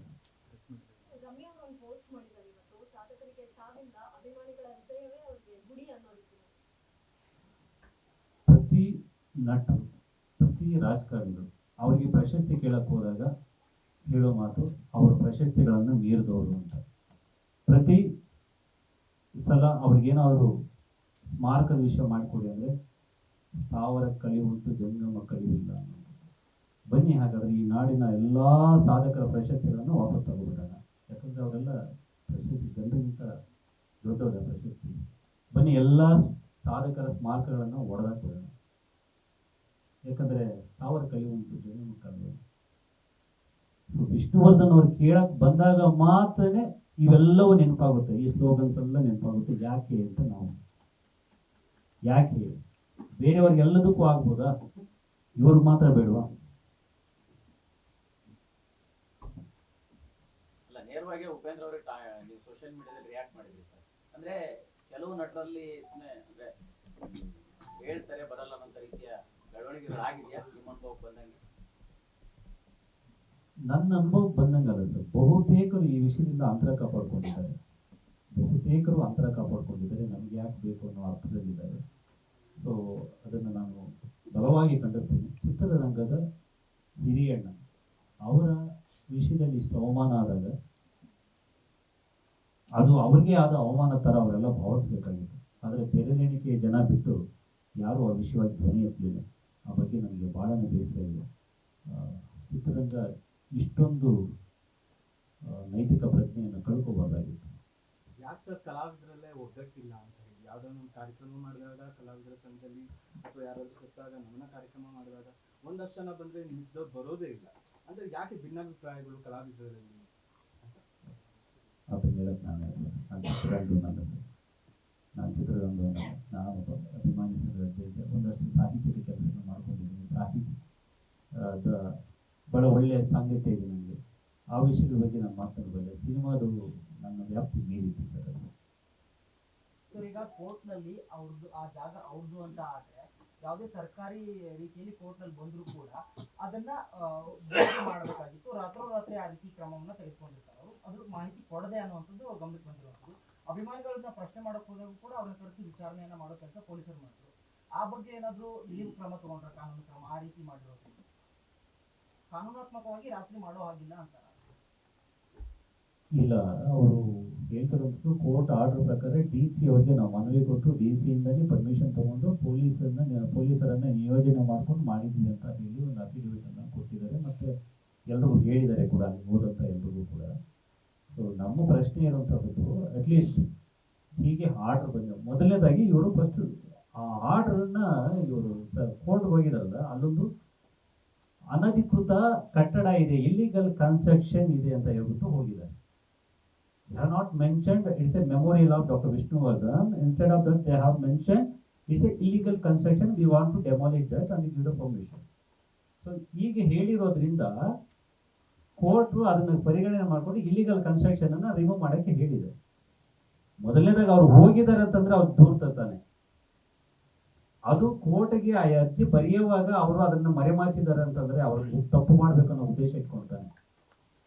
ಮತ್ತೆ ಅವ್ರು ಕೋರ್ಟ್ಗೆ ಹೋದಾಗ್ಲೇ ನಾವ್ ಈ ತರ ಹೋಗ್ತಾ ಇದ್ದೀವಿ ಅನ್ನೋಂಥದ್ದು ಹೇಳ್ಬೋದಾಗಿತ್ತು. ಅವ್ರೇನೋ ಅಷ್ಟು ಸತ್ಯ ಹರಿಶ್ಚಂದ್ರರಾಗಿತ್ತು. ಈಗ ಬಂದ್ಬಿಟ್ಟು ನಾವು ಅವ್ರಿಗೆ ಹೇಳಿದ್ವಿ, ಇವ್ರಿಗೆ ಹೇಳಿದ್ವಿ, ಅವ್ರಿಗೆ ಗೊತ್ತು ಇವ್ರಿಗೆ ಗೊತ್ತು ಅಂತ ಅಲ್ಲಲ್ಲ. ನೀವು ಯಾಕೆ ಹೋದ್ರಿ ಫಸ್ಟ್ ಡೆಮಾಲಿಷ್ ಮಾಡುವಂಥದ್ದು ಮನಸ್ಸು ಯಾಕೆ ಅಂತ ನಿಮಗೆ ಫಸ್ಟ್?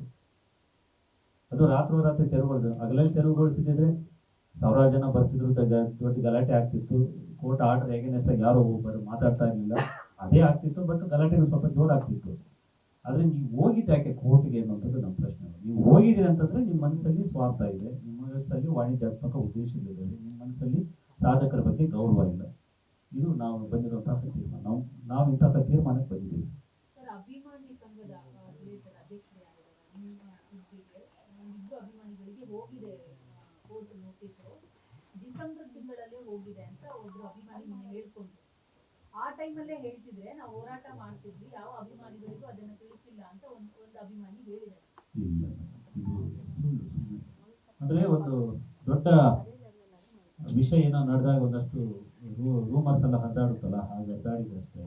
ಆ ಥರದ್ದು ನೋಟಿಸ್ ಬಂದರೆ ನಾವು ಇಷ್ಟೆಲ್ಲ ಮಾಡ್ತಾ ಇರೋರು, ಇಷ್ಟೆಲ್ಲ ನೋಯ್ತಾ ಇರೋರು ಸುಮ್ಮನೆ ಇರ್ತಿದ್ವು.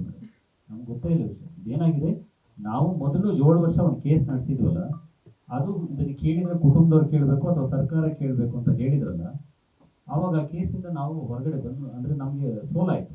ಆವಾಗ ನಾವು ಆ ಕೇಸ್ ಪರವಾಗಿ ಅವರು ಗೆದ್ದುಕೊಂಡು ಹೋದರು ಬಾಲಕೃಷ್ಣ ಅವ್ರ ಕುಟುಂಬದವರು.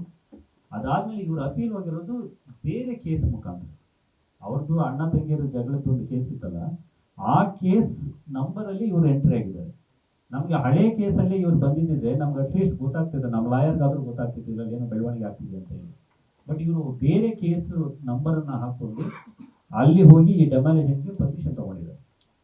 ಆ ಪರ್ಮಿಷನ್ ಹಾಗೆ ತಗೊಂಡಿದ್ದರಿಂದ ನಮಗೆ ಅದರ ಮಾಹಿತಿ ಸಿಗಲಿಲ್ಲ. ಮತ್ತೆ ಅವ್ರು ನೋಡಿ ಎಷ್ಟು ಬುದ್ಧಿವಂತರಂದ್ರೆ, ಜನವರಿ 25ಕ್ಕೆ ಅವ್ರಿಗೆ ಆರ್ಡರ್ ಬಂದಿದೆ. ಜನವರಿ 25ಕ್ಕೆ ಆರ್ಡರ್ ಬಂದಿದೆ ಇದೇ ವರ್ಷ. ಬಟ್ ಅವ್ರು ಡೆಮಾಲಿಷ್ ಮಾಡಿರೋದು ಮೊನ್ನೆ ಆಗಸ್ಟ್ 8ನೇ ತಾರೀಕು. ಅಂದರೆ ಈ 8 ತಿಂಗಳಲ್ಲಿ ಅವ್ರು ಯಾಕಾದ್ರು ಅಂದರೆ ನಾವು ಇಮಿಡಿಯೇಟಾಗಿ ನಮ್ಗೆ ಗೊತ್ತಾಗ್ಬಿಟ್ಟಿದ್ದಾರೆ, ನಾವು ಹೋಗಿ ಸ್ಟೇ ಆರ್ಡರ್ ತಂದುಬಿಡ್ತಿದ್ದಾರೆ. ಪ್ರತಿಯೊಂದು ತೀರ್ಪು ಕೂಡ ಸ್ಟೇ ಆರ್ಡರ್ಗೆ ಒಂದಷ್ಟು ಅವಧಿ ಇರುತ್ತೆ, ನಾವು ತರ್ಬೋದಾಯಿತು. ಈ ವಿಷಯ ನಮ್ಗೆ ಗೊತ್ತಾಗಬಾರ್ದಂತ ಮುಚ್ಚಿಟ್ಟು ಅವ್ರು 8 ತಿಂಗಳು ಬಿಟ್ಟು ಡೆಮಾಲಿಷ್ ಮಾಡಿದ್ದಾರೆ ಅಂದರೆ ಗೊತ್ತಾಗುತ್ತೆ ಅವರು ಒಂದು ದೊಡ್ಡ ಪ್ಲಾನ್ ಮಾಡ್ಕೊಂಡೇ ಇಳಿದಿದ್ದಾರೆ ಅಂತ. ಮತ್ತೆ ನಮಗೆ ಹೇಗೆ ಗೊತ್ತಾಗುತ್ತೆ? ಸರ್, ಈಗ ಆ ಪ್ಲೇಸ್ ಅಲ್ಲಿ ಮಾಲ್ ಕಟ್ತಾರೆ, ಆಮೇಲೆ ಮಾಡ್ತಾರೆ ಅಂತ ಒಂದು ಮಾತಿದೆ. ಮತ್ತೊಬ್ರು ಪೊಲಿಟಿಷಿಯನ್ಸ್ ಇನ್ಕ್ಲೂಡ್ ಆಗಿದ್ದಾರೆ ಅನ್ನೋ ಒಂದು ಮಾತಿದೆ. ಸೊ ಇದ್ರ ಬಗ್ಗೆ ನಿಮ್ಗೆ ಅರಿವಿದೆಯಾ? ಇದು ಇಲ್ಲದೆ ಇದ್ರೆ ಅವ್ರ ತಾತನ ಸಮಾಧಿನ ಯಾಕೆ ನೆಲಸಮ ಮಾಡಬೇಕು? ಏನು ಕಾರಣ ಏನಿತ್ತು? ವಿಷ್ಣುವರ್ಧನ್ ಅವರ ಸಮಾಧಿನ ಯಾಕೆ ನೆಲಸಮ ಮಾಡಬೇಕಿತ್ತು? ಅಭಿಮಾನಿಗಳನ್ನ ಒಳಗಡೆ ಬಿಡ್ದಂಗೆ ಯಾಕೆ ತಡಿಬೇಕಾಗಿತ್ತು? ಅಭಿಮಾನಿಗಳು ಅಲ್ಲಿ ಹೋದ್ರೆ ಗೇಟಲ್ಲಿ ಹೊಡೆದು ಒಂದು ಎಫ್.ಐ.ಆರ್ ಆಗಿದೆ. 3 ಜನ ಅಭಿಮಾನಿಗಳನ್ನ ಹೊಡೆದಿದ್ದಾರೆ ಗೇಟಲ್ಲಿ. ಯಾಕೆ ಅಷ್ಟೊಂದು ದಾರ್ಷ್ಯ ತಗೋಬೇಕಾಯ್ತು? ಇಷ್ಟು ವರ್ಷಗಳು 13 ವರ್ಷ ಚೆನ್ನಾಗಿದ್ದಂಥವ್ರು, ವಿಷ್ಣುವರ್ಧನ್ ಅಭಿಮಾನಿಗಳಿಗೆ ಸಪೋರ್ಟ್ ಮಾಡ್ತಾ ಇದ್ದಂಥವ್ರು ಇದ್ದಕ್ಕಿದ್ದಂಗೆ ಈ ಥರದ ಬೆಳವಣಿಗೆ ಏನು ಮಾಡಿದ್ರು ಅಂದರೆ ಅವರಿಗೆ ಅಲ್ಲಿ ವಾಣಿಜ್ಯಾತ್ಮಕ ಉದ್ದೇಶಗಳಿದೆ. ಒಂದು ಮಾಲ್ ಬರ್ತಿದೆ ಅಥವಾ ಯಾವುದೋ ಒಂದು ಅಪಾರ್ಟ್ಮೆಂಟ್ ಬರ್ತಿದೆ ಅಂತ ಅಂದ್ಕೊಂಡ್ರೆ ಅಲ್ಲಿ ಅವ್ರ ತಾತನ ಸಮಾಧಿ ಕೂಡ ಅದಕ್ಕೆ ನೆಗೆಟಿವ್ ಅದು. ಅಲ್ಲಿ ಯಾರು ಬಂದು ಫ್ಲಾಟ್ ಖರೀದಿ ಮಾಡಲ್ಲ ಸಮಾಧಿ ಪಕ್ಕದಲ್ಲಿ, ಅಲ್ಲಿ ಯಾರು ಬಂದು ಮಾಲ್ ಕಟ್ಟಲ್ಲ ಸಮಾಧಿ ಪಕ್ಕದಲ್ಲಿ. ಸೊ ಅವ್ರ ತಾತನ ಸಮಾಧಿಯನ್ನು ತೆಗೆದು ಯಾರಿಗಾದ್ರೂ ಗೊತ್ತಾಗುವಂಥ ವಿಷಯ, ವಿಷ್ಣುವರ್ಧನ್ ಅವರ ಸಮಾಧಿಯನ್ನು ತೆಗೆದು ಇದು ಬಹಿರಂಗ ಸತ್ಯ ಬೇಡ.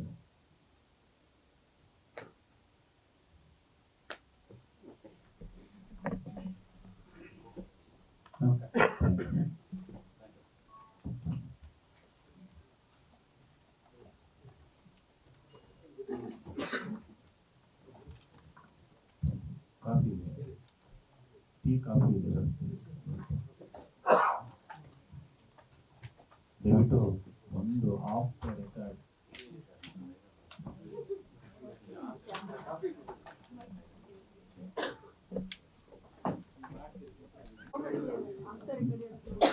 ಇಡೀ ಚಿತ್ರರಂಗ, ಅಭಿಮಾನಿಗಳು, ಕುಟುಂಬ ಮತ್ತು ಮಾಧ್ಯಮ ಒಟ್ಟಾಗಿ ವಿಷ್ಣುವರ್ಧನ್ ಅವರ ವಿಷಯದಲ್ಲಿ ಆಕ್ಟಿವ್ ಆಗಿದೆ.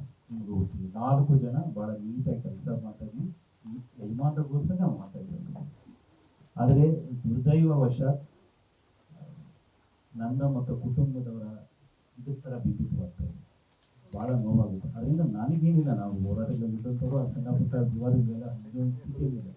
ಬಟ್ ಯಾವ ವಿಷಯ ಮುನ್ನೆಲೆ ಬರಬೇಕಾಯ್ತು ಅದು ಬರ್ತಾ ಇದೆ. ದಯವಿಟ್ಟು ಅದನ್ನು ಆದಷ್ಟು ಅವಾಯ್ಡ್ ಮಾಡಿದರೆ ಯಜಮಾನ ಪುಣ್ಯ ಆದಷ್ಟು ಬೇಗ ನಿಮ್ಮನ್ನಷ್ಟೇ ಕೇಳ್ಬೋದು. ಯಾಕಂದರೆ ನೀವು ಕೊಟ್ಟಷ್ಟು ಸಪೋರ್ಟು ನನಗೆ ಇಡೀ ರಾಜ್ಯದಲ್ಲಿ ಯಾರೂ ಕೊಡಲಿಲ್ಲ. ಸೊ ನಿಮ್ಮ ಹತ್ರ ಇದೊಂದು ಭಾವುಕ ಮನವಿ. ತೆಂಗಿನ ಬೆಳೆ ಜಾಗ ಪಡಿಲಿಕ್ಕೆ ನಿಮಗೆ ಫಸ್ಟ್ ಅಲ್ಲ, ನಮ್ಗೆ ಮೆನ್ಷನ್ ಮಾಡೋದಕ್ಕೆ ಬೇಕಾಗುತ್ತಲ್ಲ, ಕೆಂಗೇರಿ ಹತ್ರ ಅಂತ ಇದೆ ಹಾಕೊಳ್ಳಿ ಮೇಡಮ್. ಅಂದ್ರೆ ಸಮಾಧಿ ಪಕ್ಕನೇ ಇದೆ. ಒಂದು 3 ಕಿಲೋಮೀಟರ್ ರೇಡಿಯಸ್ ಅಲ್ಲಿ ಆಗುತ್ತೆ. ಸೊ ಒಂದು 3 ಕಿಲೋಮೀಟರ್ ಈಗಿರುವಂಥ ಅಭಿಮಾನ ಸ್ಟುಡಿಯೋದ ಒಂದು 3 ಕಿಲೋಮೀಟರ್ ಹತ್ತದಲ್ಲಿ ಅವರ ಡಾಕ್ಟರ್ ವಿಶ್ವವರ್ಧನ್ ಅವರ ಒಂದು ದರ್ಶನ ಕೇಂದ್ರ. ಮೇನ್ ರೋಡ್ ಹತ್ರ ಅದೊಂದು ದರ್ಶನ ಕೇಂದ್ರವಾಗಬೇಕು, ಧ್ಯಾನ ಕೇಂದ್ರವಾಗಬೇಕು ಅಂತೆಲ್ಲ. ಗ್ಯಾರಂಟಿ ನ್ಯೂಸ್, ಸುದ್ದಿ ಖಚಿತ, ನ್ಯಾಯ ನಿಶ್ಚಿತ.